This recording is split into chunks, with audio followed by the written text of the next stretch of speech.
Donc, sans plus tarder, Monsieur Nguy Meya de l'UQAM. Oui. On vous laisse la parole. Bien, une fois de plus, bonjour à tous et merci d'être ici avec nous pour cette discussion qui, je l'espère, va être fructueuse et chaleureuse autour des thèmes de développement sur le continent africain. Donc moi, ça me fait plaisir d'être celui qui va briser la glace, donc d'être celui qui va donner le ton et peut-être le là. Donc avec cette dimension économique du développement. Donc je ne sais pas si vous m'entendez bien au fond là-bas. Ok, donc c'est qu'on peut continuer comme ça. Donc là, je parle de la croissance économique et le développement des marchés financiers. Au fond, pour résumer, la question c'est de savoir est-ce que le développement des marchés financiers sur le continent africain a un impact positif sur la croissance? Est-ce que ça impulse la croissance? Alors pourquoi ce thème? Parce que si on regarde bien tout par des réformes du secteur financier qui ont eu lieu sur le continent dans les 20 dernières années. À la fin des années 80, il y a eu de graves crises bancaires sur le continent. Il y a des banques qui avaient beaucoup prêté à des gens qui n'avaient pas forcément le profil de solvabilité, de rentabilité qu'il fallait.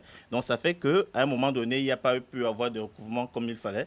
Et puis, du coup, il y a eu banqueroute du système bancaire. Donc il y a beaucoup de banques qui ont fermé. Et puis, des réformes au début des années 90 ont voulu resserrer le système financier et justement faire en sorte qu'à côté des banques qui constituent le marché monétaire, qu'il y ait un autre moyen de financement qui est le marché financier. Donc le marché monétaire, c'était les banques et on a pensé qu'avec les normes prudentielles qu'on avait désormais édictées qui faisaient que les banques ne pouvaient plus prêter au-delà d'un certain montant à certains individus, à certaines entreprises, ça devenait embêtant pour la croissance de prêter. Parce que si vous regardez, je vais prendre une norme simple qui est que dans la zone CEMAC, donc en Afrique centrale, les banques ne peuvent pas prêter aux entreprises. L'ensemble des prêts qu'on va faire ne peut pas aller au-delà de l'octuple des fonds propres de cette banque.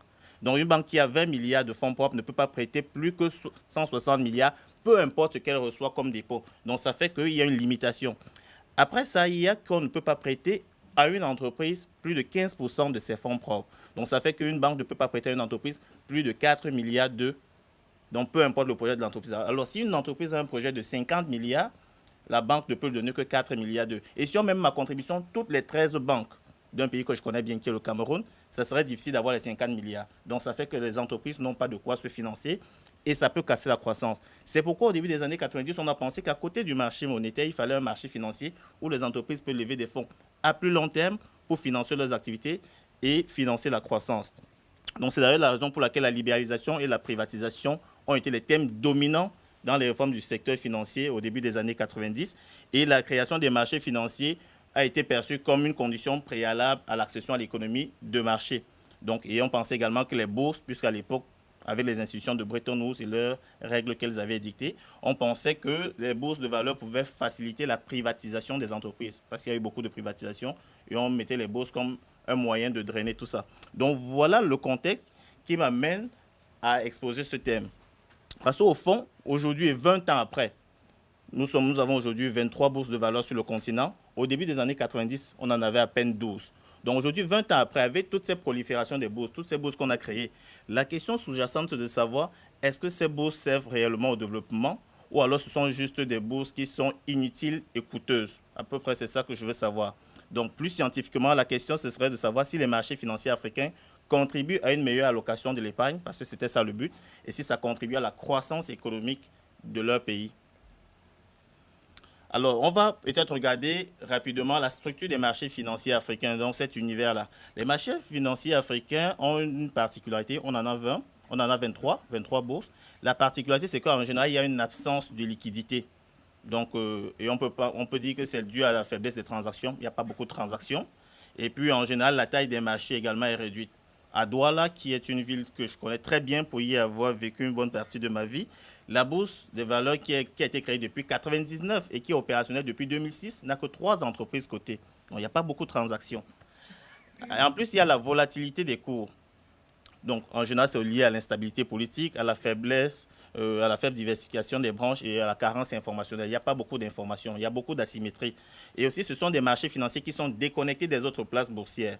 Donc ça, c'est leur particularité. Et parfois aussi, il y a une absence d'investisseurs étrangers. Donc il n'y a pas beaucoup de Canadiens, Américains qui viendront investir sur les places boursières africaines. Donc ça, c'est des particularités qu'il faut savoir avant de continuer. Alors maintenant, je veux regarder si le développement du marché financier, la création et le développement du marché financier a un impact sur la croissance. Pour ça, ça me prend une théorie. Alors, dans les théories économiques, c'est la théorie de la croissance endogène qui explique ça. La théorie de la croissance endogène dit que si on crée un marché financier, normalement, le marché financier, de par son ouverture, puisque c'est la finance directe, la banque, c'est l'intermédiation, c'est-à-dire le banquier prend chez les épargnants et il prête aux autres. C'est l'intermédiation financière. Alors que le marché financier, c'est la finance directe. Les investisseurs qui sont des offreurs de capitaux et les entreprises qui sont des demandeurs de capitaux se retrouvent directement. Donc, on pense qu'avec les marchés financiers, normalement, ça facilite l'allocation des ressources vers les meilleurs investissements. Donc, normalement, ça devrait avoir un impact sur l'accumulation du capital et avoir un impact positif sur la croissance. Donc, c'est ce que dit la théorie de la croissance endogène. Donc, en s'appuyant sur cette théorie, on fait l'hypothèse qu'il devrait avoir une relation positive entre le développement d'un marché boursier et la croissance économique. C'est-à-dire, plus le marché se développe, plus on a de la croissance. Donc ça, ce sont se dit, ou alors vice-versa. En tout cas, il devrait y avoir une association. On ne sait pas encore dans quel sens, mais il devrait y avoir une association entre les deux. La deuxième hypothèse, maintenant, c'est de regarder qui tire qui. Est-ce que c'est la croissance qui tire le développement du marché financier, ou alors est-ce que c'est le développement du marché financier qui induit la croissance, qui impulse la croissance? Et nous faisons l'hypothèse que dans les premières années de la vie d'un marché financier, c'est la croissance économique qui va favoriser le développement du marché financier, mais par la suite, le développement du marché va avoir un impact sur la croissance. Donc, c'est notre deuxième hypothèse. Alors, pour ça, on a voulu faire sur un échantillon de 6 marchés financiers africains. On a choisi l'Afrique du Sud, qui est le plus important. C'est la 18e place boursière mondiale. L'Afrique du Sud tutoie carrément les grandes places boursières internationales. C'est un marché financier qui a plus de 100 ans quand même. Et puis qui, à un moment donné, a eu plus de 756 entreprises cotées. Donc, c'est quand même gigantesque. Ensuite, nous avons pris la BRVM, qui est la Bourse régionale des valeurs mobilières. En fait, c'est une bourse sous-régionale qui est basée à Abidjan, en Côte d'Ivoire, mais qui couvre 8 pays. Les 8 pays de la zone UEMOA, où on a 7 pays francophones et un pays lusophone qui est la Guinée-Bissau. Le reste, le Sénégal, le Mali, le Togo, Bénin, Burkina, Côte d'Ivoire, Mauritanie et autres. Ensuite, nous avons pris la bourse du Ghana qui, en ce moment, est celle qui a la plus forte capitalisation, en fait, la plus forte progression dans la capitalisation. C'est celle qui bouge le plus en ce moment. Ce n'est pas la plus grande, mais c'est celle qui a la plus forte capitalisation. On a pris la bourse du Kenya aussi qui est assez dynamique. La bourse du Nigeria qui est quasiment la deuxième sur le continent, parce que le Nigeria, c'est un géant en Afrique de l'Ouest. Et puis, ensuite, la bourse de Tunisie. Donc, voilà les 6 marchés financiers que nous avons choisis. Et puis, nos données proviennent de la base de données de la Banque mondiale, World Development Indicator, où on a pu avoir les informations sur les marchés financiers nationaux, c'est-à-dire la taille du marché financier, le volume de transactions, la capitalisation boursière. Tout ça, nous l'avons eu sur le site de la Banque mondiale, c'est la base de données. Et concernant le marché financier ouest-africain, puisqu'ici j'ai dit BRVM, ce n'est pas la bourse de la Côte d'Ivoire. À l'époque, c'est la bourse d'Abidjan qui a été transformée en 1998 en bourse sous-régionale. Donc là, ce n'était pas évident d'avoir des données au niveau de la Banque mondiale. Nous sommes allés regarder au niveau du CREP-MF, qui est le Conseil régional de l'épargne et des marchés financiers. C'est à peu près l'autorité des marchés financiers en Afrique de l'Ouest. Donc avec le CREP-MF, on a pu avoir des données concernant la bourse d'Abidjan, la bourse régionale des valeurs mobilières. Et puis les informations sur les agrégats économiques, c'est-à-dire le produit intérieur brut, les éléments de croissance économique, nous l'avons vu sur la base de données de la Conférence des Nations Unies sur le commerce et le développement, et qui est le CNUCED. Donc ça, ce sont les sources de nos données. Alors les variables qu'on a utilisées, alors, puisqu'on veut montrer que le développement du marché financier a un impact sur la croissance économique, il fallait choisir des indicateurs pour le développement du marché boursier et des indicateurs pour la croissance économique et montrer que l'un a un impact sur l'autre.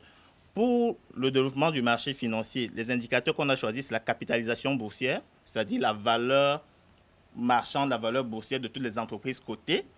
Puis on a choisi le volume des transactions, c'est-à-dire la valeur des titres qui se transigent. Donc c'est ça qui montre qu'un marché financier se développe. Comme je l'ai dit tout à l'heure, à Douala, il y a 3 entreprises. Ça fait qu'ici, il y a une faible transaction, on a à peine quelques dollars qui se transigent par jour. Mais si on a un grand marché, ça fait qu'il y aura des millions, des millions, des milliards de dollars qui vont se transiger. Donc c'est en ça qu'on peut percevoir le développement d'un marché financier, la capitalisation boursière et le volume des transactions.